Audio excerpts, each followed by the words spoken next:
ایک قرآن جس عورت نے اٹھایا تھا، جو وہ سب سے اپیل کر رہی تھی مدد کی، شاید وہ قرآن کا واسطہ ہو کہ آج جو ہے وہ ایکسپوز ہو گیا ہے دنیا۔ بسم اللہ الرحمن الرحیم۔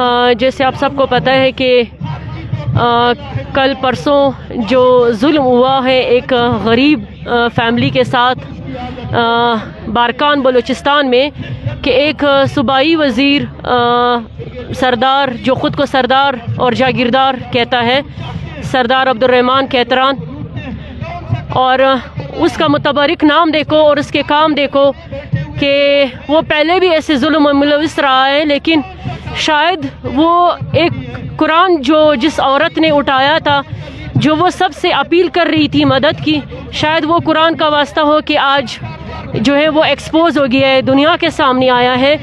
میں پہلے ان کی فیملی کے ساتھ جو ہے وہ تعزیت کرتی ہوں کہ یہ بہت بڑا درد ہے۔ ہم اس درد کو ختم تو نہیں کر سکتے، نہ مٹا سکتے ہیں، لیکن کم ضرور کر سکتے ہیں۔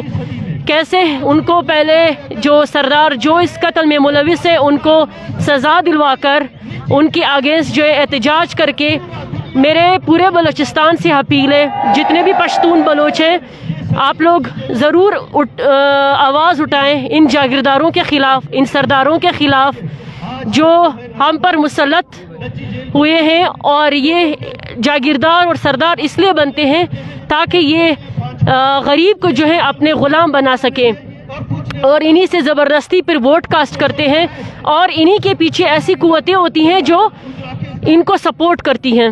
تو میرے پورے پاکستان سے بلکہ اپیل ہے کہ آپ لوگ ان کے خلاف، جو سردار عبدالرحمن کیتران ہیں، ان کے خلاف آواز اٹھائیں۔ بہت شکریہ۔